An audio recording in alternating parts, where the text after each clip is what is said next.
Good morning, students. Students, I welcome you all in online study classes of Sky International School. Students, today I am going to explain you Geography lesson number 7, Hydrosphere. Okay. So for that, all of you open page number 152. Take pencils in your hand and let's start with me. Lesson number 7, Hydrosphere. ठीक है. Hydrosphere, realm of water. चलिए अब हम जो है पढ़ेंगे. Hydro means क्या होता है? पानी. ठीक है. Water is a vital component of life. क्या है? जो पानी है, जो जल है, वो हमारे जीवन की एक मूलभूत आवश्यकता है, एक बहुत ही वाइटल कंपोनेंट है. Interestingly, over 2/3 of our planet is occupied by numerous water bodies spread across the globe. क्या है? कह रहा है कि बहुत इंटरेस्ट की बात तो ये है कि ये हमारे प्लानट का जो 2/3 पार्ट ऑफ वाटर है वो अलग अलग तरह के वाटर बॉडीज से जो है कवर किया हुआ है. The realm of water on the earth is form of pond, lakes, rivers, gulf, bay, sea and ocean is referred to as the hydrosphere. मतलब ये वो उन रिल्म्स का नाम लिखा हुआ है जिसमें कि वाटर अवेलेबल है हमारे अर्थ पे. ठीक है. और इसी को हम हाइड्रोस्फीयर कहते हैं. जैसे कि हम देख सकते हैं तालाबों में, झरनों में, नदियों में, गर्व्स में, खाड़ियों में, समंदर में और महासागरों में. It cover 71% of the surface of the अर्थ. ये अर्थ की 71% सरफेस को जो है वो कवर करता है. Almost 97% of this water is found in the oceans and only 3% as fresh water in the form of snow and ice, rivers, springs, ponds and lakes. कह रहा है कि जो 97% वाटर है वो हमारा महासागरों में पाया जाता है. केवल 3% जो शुद्ध जल है वो हमारा बर्फ़ के रूप में, ठीक है, या फिर नदियों, झरनों, तालाबों और झरनों में पाया जाता है. Water is found on the land and underground. जो जल जो है वो भूमि के ऊपर और भूमि के नीचे, भूमिगत दोनों तरह से पाया जाता है, दोनों जगहों पे पाया जाता है. Water is constantly moving from earth surface into the atmosphere and back again. मतलब ये वाटर साइकिल की बात कर रहा है कि एक साइकिल है जो हमारा एटमॉस्फियर से अर्थ पे वो साइकिल चलती रहती है और ये पानी का जो कमी है वो पूरी होती रहती है. It forms water vapor on heating and evaporates into the atmosphere. क्या होता है? नदियों तालाबों का पानी जो है तापमान से बढ़ के गर्म होता है, इवेपोरेट होता है और इवेपोरेट होकर हमारे एटमॉस्फेयर में चला जाता है. It condenses on cooling and falls as rain on or snow. और उसके बाद ठंडा होके फिर ये क्या करता है? कंडेंसेशन के प्रोसेस के थ्रू ये ठंडा होता है और बारिश या बर्फ़ की तरह से फिर ये वापस पृथ्वी पे आता है. Water that falls on the ground is collected in the rivers which carry it back to the oceans. जो बारिश होती है उसका पानी नदियों में आता है और फिर नदियों से बहता हुआ वो महासागरों में चला जाता है. Some of it seeps underground. कुछ पानी जो है हमारे पृथ्वी के द्वारा सोख लिया जाता है और वो अंडरग्राउंड चला जाता है. The transfer of water from one system to another and back again is called the water cycle और hydrological cycle. इसी को हम वाटर साइकिल कहते हैं. ठीक है ना. आइए आगे देखते हैं. The water cycle is derived by two main forces which are. अब देखिए दो मेन फोर्सेज इसमें कौन से हैं. Heat from the sun that evaporates water. सबसे पहला तो हीट है. सूरज की रोशनी से नदियों तालाबों का पानी क्या होता है? इवेपोरेट होता है. इवेपोरेशन के प्रोसेस के थ्रू ये गर्म होता है और भाप बन के ऊपर जाता है. The gravitational pull of earth which brings the water vapour back to earth as precipitation and moves it down the slopes of the land into streams and river as surface flow and also underground flow. The same water moves around in the cycle. और फिर क्या? Gravitational pull के कारण ये ऊपर जाता है, condensation के थ्रू ठंडा होता है, बादल बनता है और फिर ग्रेविटेशनल पुल से ये बारिश हो के नीचे आता है और फिर नदियों, तालाबों, झरनों से होता हुआ महासागरों में चला जाता है. वाटर एक्सिस्ट्स इन 3 स्टेट्स: सॉलिड, लिक्विड और गैस. हमारी पृथ्वी पे जो पानी है वो 3 रूप में पाया जाता है, 3 स्टेट्स में, ठोस, द्रव्य और गैस में. There is continuous interchange between these 3 states. हमेशा इसमें चेंजेस होते रहते हैं. Come on the next page. Ocean water. अब हम ओशियन वाटर के बारे में देखते हैं. The oceans covers almost 3/4 of the earth surface. जो महासागर हैं वो पृथ्वी के 3/4 सरफेस को कवर किए हुए हैं. Geographically there are 5 distinct oceans on earth: Pacific, Atlantic, Indian, Arctic and Antarctic. ये 5 ओशियंस हैं. Yet they are really one single interconnected gigantic body of water. ठीक है. Pacific is the largest ocean. हमको पता है कि सबसे बड़ा ओशियन हमारा पैसिफिक ओशियन है. It covers a third of the earth surface. The Arctic is an extension of the Atlantic in north. The Antarctic Ocean is an extension of all three, the Pacific, Atlantic and Indian oceans. इसका विस्तार आपको बता दिया, ठीक है।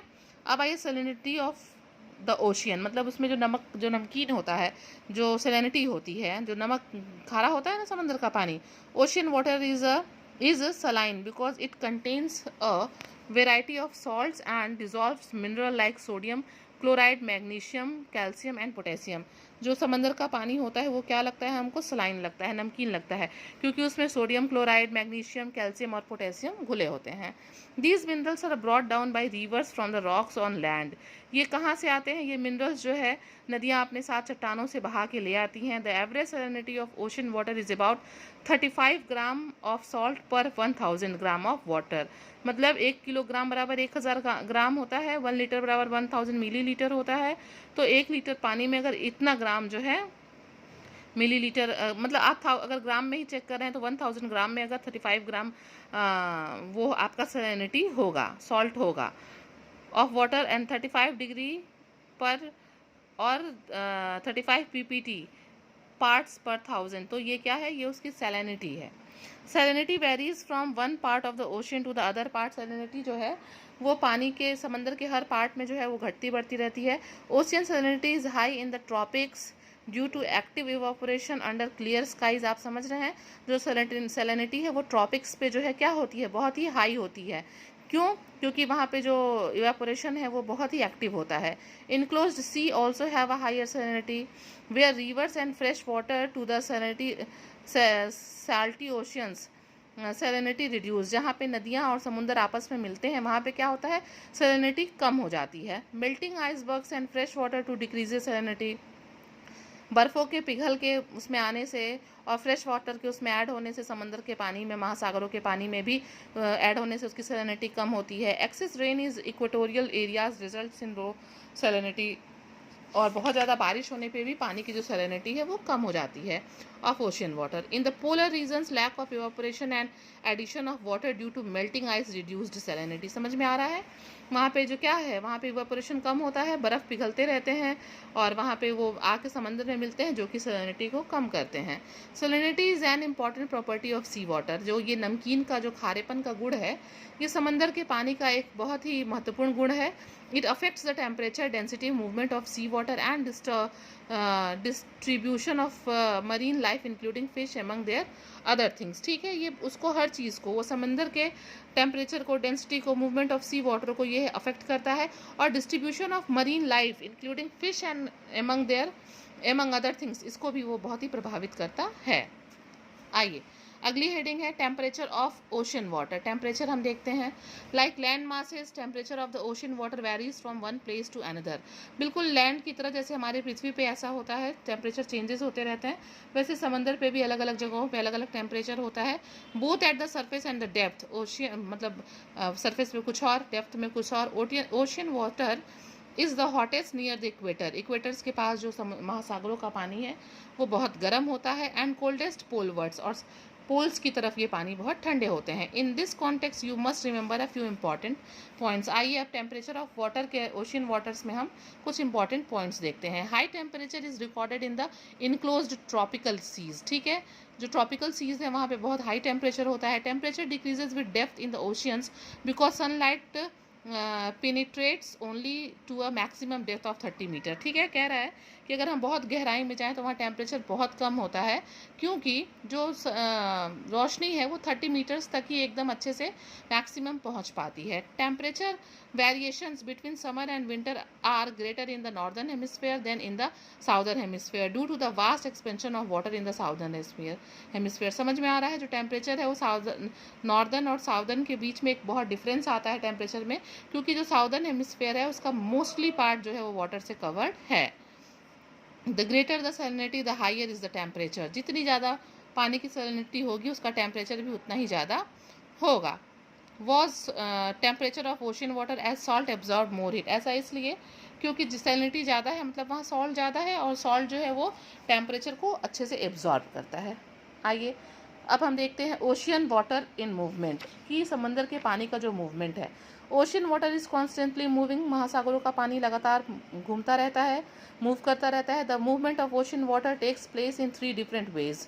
तीन अलग अलग तरीक़ों से समुद्र का पानी में गति होती है, एक वेव्स के तौर पे लहरों टाइड्स जो आते हैं और एक करंट, ठीक है। The movements are in vertical and horizontal direction, ये जो है जो गति होता है ये मूवमेंट जो है वर्टिकल क्षैतिज और ऊर्ध्वाधर होता है। The former is determined by temperature and salinity of water, ठीक है। The former is determined by the temperature and salinity of water, उसका जो वो है रूप है वो निर्भर करता है उसके ताप पे और उसकी सैलिनिटी पे। Horizontal movement is determined by wind and rotation of the अर्थ, जो हॉरिजॉन्टल मेजरमेंट होता है हमारा क्षैतिज जो मूवमेंट होता है गति होता है वो ये निर्भर करता है कि हवा और रोटेशन मतलब निर्धारित करते हैं उसकी क्षैतिज गति को। Winds generate waves and surface currents, the gravitational pull of the moon and sun produce tides, जो हवा है हवा जो है वो वेव और करंट्स को जनरेट करती है, जबकि gravitational pull of moon and sun से जो है हमारा टाइड्स जो है वो तैयार होते हैं। Differences in temperature, salinity, differences in temperature, salinity, density of ocean water and prevailing winds create deep ocean circulation, और इससे क्या होता है कि एक डीप ओशियन सर्कुलेशन होता है। आइए अब हम अलग अलग पढ़ते हैं। सबसे पहले हम वेव्स को देखते हैं। किसको देखते हैं? वेव्स को देखते हैं। Waves are caused in the open sea by force of wind pushing against the surface of the ocean water. क्या होता है कि जो हवा है जो वेव्स कैसे उत्पन्न होते हैं, जो हवा है वो समंदर के सरफेस को जो है पुश करता है और उसी से क्या होता है ये लहरें उठती हैं। Where the wind and ocean are in contact, energy is passed on by the moving air to the water through friction. क्या होता है जहाँ पे हवा और पानी आपस में मिलते हैं वहाँ पे वाटर में फ्रिक्शन उत्पन्न होता है हवा के द्वारा और लहरें उठती हैं। द सरफेस वाटर राइज, जो सरफेस का पानी है समुद्र का वो ऊपर उठता है, and falls in crests and troughs, मतलब उठता है और गिरता है। The highest point of the wave is called the crest, जो हाइएस्ट पॉइंट क्या कहलाता है? क्रेस्ट कहलाता है। And the lowest point is called the trough, ठीक है। और जो लोएस्ट पॉइंट है वो क्या कहलाता है? ये देखिए थ्रो। ये हाईएस्ट पॉइंट था क्रेस्ट और ये लोएस्ट पॉइंट है ये थ्रो कहलाता है। The vertical distance between the crest and the trough is called wave. इसी को हम क्या कहते हैं? इससे इसकी इन दोनों से ये थ्रो और क्रस्ट की जो बीच की ये सीधी दूरी है इसी को हम वेव हाइट कहते हैं। And the horizontal distance between two crest और टू थ्रो इज वेवलेंथ। और देखिए दो क्रेस्ट और दो थ्रो की जो बीच की ये दूरी है इसको हम वेवलेंथ कहते हैं। ये हमारा वेव हाइट है और ये हमारा वेव लेंथ है। The shape and size of the wave depend on the speed of the wind. ये जो शेप बनता है वेव का ये डिपेंड करता है कि स्पीड क्या है, what is the speed of wind. On calm days the waves are small, but on windy days they grow large. अगर हवा काम है तो ये जो वेव्स हैं ये छोटे बनते हैं, लेकिन अगर हवा बहुत तेज है बहुत फास्ट है तो ये जो वेव्स हैं ये बहुत ही लार्जर बनते हैं। ड्यूरिंग स्टॉर्म्स वेव्स में rise to great height and even become destructive. अगर बहुत तेज़ तूफान आ रही है हवा है तो ये वेव्स अपने हाईएस्ट पॉइंट पे होते हैं और ये बहुत ही नुकसान भी पहुंचाते हैं। Earthquakes and storms cause huge wave called the tidal waves और सुनामी। और अगर पानी के अंदर अर्थक्वेक या स्टॉर्म आ गया है तो उससे फिर क्या होता है? बहुत लंबे लंबे वेव्स बनते हैं जिसको हम क्या कह सकते हैं? इसको हम टाइडल वेव्स या सुनामी कह सकते हैं। As they reach the coast the wave curl up in series of breakers resulting in a lot of force and surf. This happens because the depth of the water is very less near the coast. The size of wave depend on the depth of the water. जो waves का जो size है वो depend करता है कि पानी कितना गहरा है। Water in waves not only moves up and down but also to and fro. मतलब ये जो पानी होता है समंदर का ये केवल up and down ही नहीं बल्कि to and fro इधर उधर भी जो है गति करता है। Moreover, waves are confined only to the surface of the sea. Okay. Now come on the next page, page number 155. The next heading is tide. A visit to the sea side shows that the sea water gradually rises up from the beach during a certain part of the day and after sometimes it recedes or ebbs with a fall in the level. कह रहा है कि अगर हम देखें तो दिन के कुछ पर्टिकुलर टाइम्स पे जो समंदर का जो पानी है इसमें टाइड्स आता है ये जो है बहुत ऊपर जाते हैं और उसके बाद से ये फिर नीचे चले आते हैं, कम हो जाते हैं। This alternate rise and fall in the level of sea water every 6 hours is called a tide. हर 6 घंटे के बाद इस तरह की जो गति होती है, पानी अपने मैक्सिमम लोएस्ट उस पर होता है, इसी को हम क्या कहते हैं, टाइड कहते हैं. In a day we have 2 flow tides और high tides and 2 ebb tides और लो टाइड्स. एक दिन में मतलब क्या हो सकता है, 2 फ्लो हाई टाइड्स और 2 लो टाइड्स जो है वो हर 6 घंटे के अंदर पे बन सकते हैं. Tides are caused by the gravitational pull of the sun and moon exert on the ocean water. क्या होता है, चंद्रमा और सूर्य के जो ग्रेविटेशनल पुल की वजह से समुद्र के पानी पे ये टाइड्स उठते हैं. The effect of the moon is more pronounced because it is closer to the earth. ठीक है, ये समंदर का चंद्रमा का जो ग्रेविटेशनल पुल है वो ज़्यादा काम करता है क्योंकि ये हमारे पृथ्वी के करीब है. During full moon and new moon phases the sun earth and moon are positioned in one line. समझ में आ रहा है, जब फुल मून होता है तो सूर्य, चंद्रमा और पृथ्वी एक सीधी रेखा में होते हैं. And the combined gravitational force of the sun and the moon is very strong. और इस टाइम क्या होता है, सन और मून का जो गुरुत्वाकर्षण बल होता है वो बहुत ही ताकतवर होता है. The flow tides are the highest and ebb tides are the lowest at this time. और ये फुल मून के टाइम क्या होता है, जो टाइड्स अपने हाईएस्ट और लोएस्ट पॉइंट पे टाइड्स पे होते हैं. These extra high tides are called spring tides. जो बहुत सबसे हाईएस्ट टाइड्स जो होते हैं उन्हीं को हम क्या कहते हैं, स्प्रिंग टाइड्स कहते हैं. At first quarter and last quarter phase, the sun and moon are such position that their gravitational pull acts on the earth at a right angle and each partially offsets the influence of the other. ठीक है, ये 90 degree पे जो है ये बनाते हैं.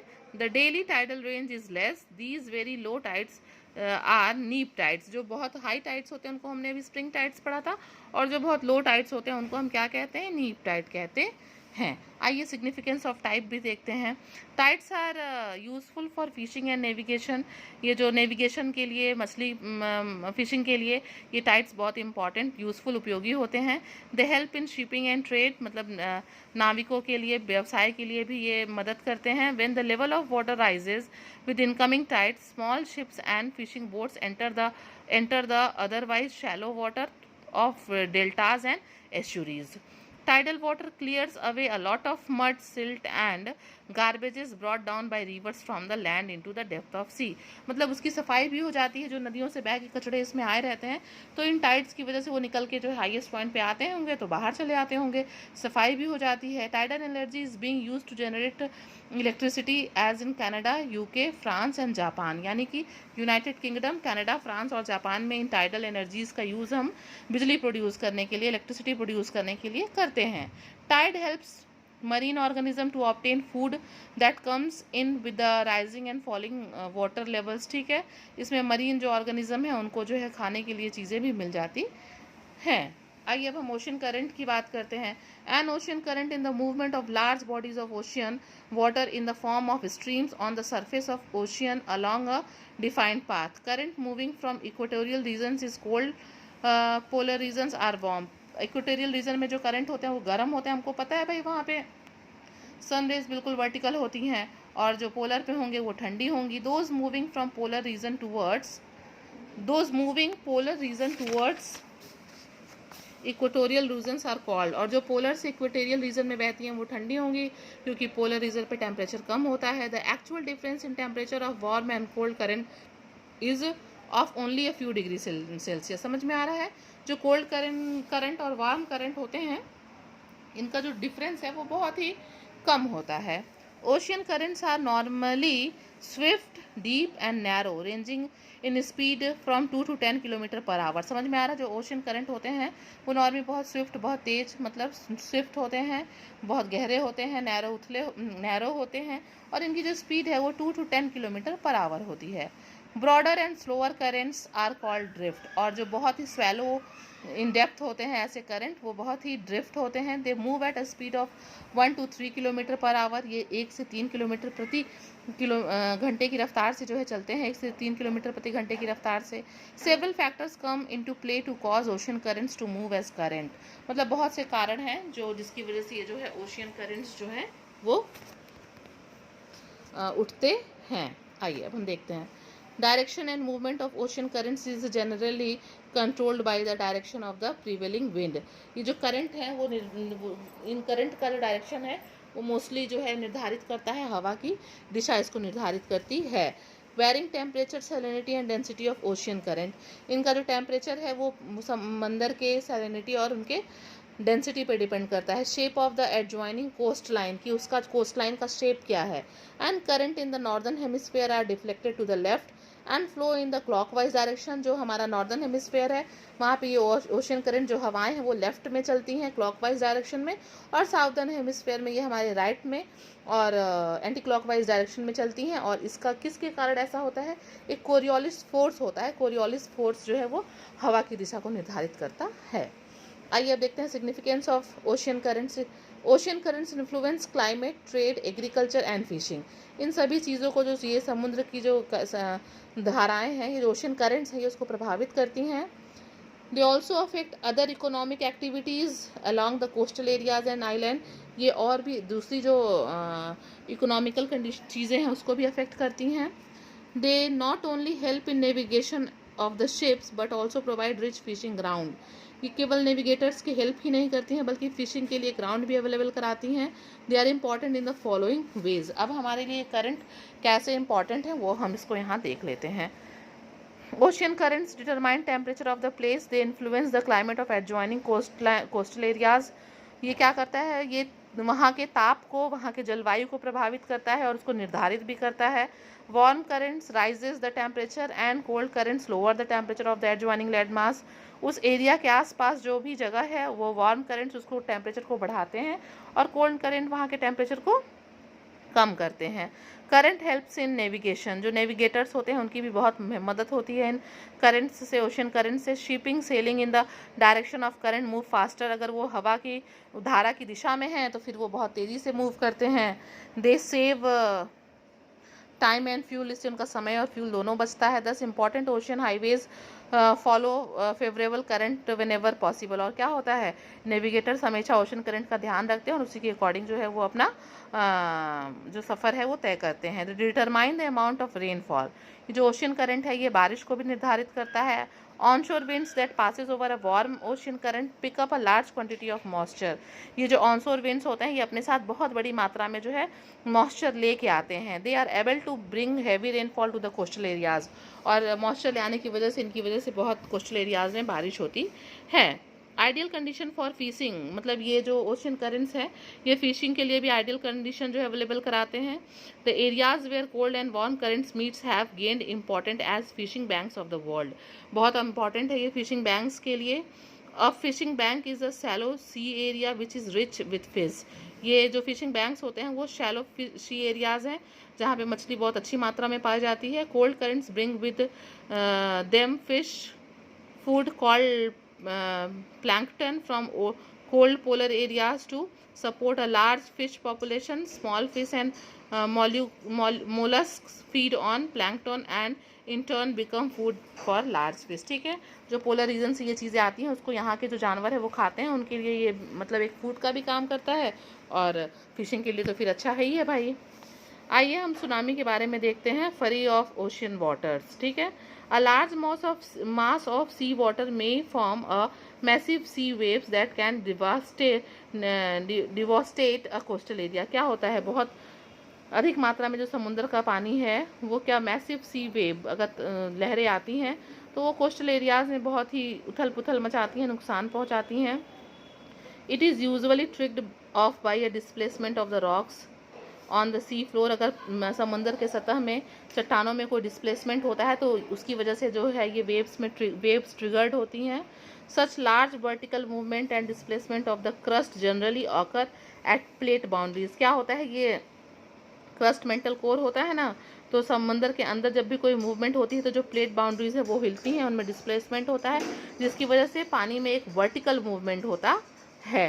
An earthquake displace the sea floor which is turn cause a large mass of water on the surface to move in a huge wave। फिर क्या होता है, जैसे ही समंदर में तूफान आता है, अर्थक्वेक आता है, ये पानी बहुत ज़्यादा पानी को जो है क्या करता है, बहुत स्पीड से जो है ऊपर उछालता है और इससे बहुत ही हाई वेव्स जो है वो पैदा होती हैं। In the open sea the height of the wave may be only about 1 metre but its speed can be from 500 to 1000 kilometre per hour. समझ में आ रहा है ना, वेव की जो कह रहा है कि जो हाइट ऑफ द वेव है वो केवल हो सकता है कि 1 मीटर हो, बट इसकी जो स्पीड है वो बहुत ही मतलब नुकसान पहुंचाने वाली 500 से 1000 किलोमीटर पर घंटे की हो सकती है।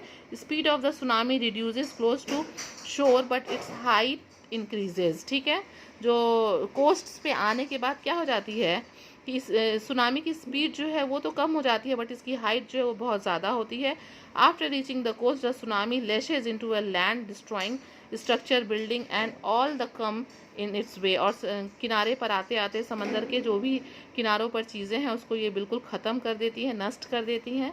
The tsunami danger period can last for many hours after a major earthquake in sea. ठीक है, अभी आप लोगों ने सुना होगा कि बैंकॉक में भी, फुकेट में एक बार जो है ये सुनामी आई थी। Students, chapter is completed. Now you all are advised to go through the chapter, revise it and understand the chapter. Till then you all stay your home and stay safe.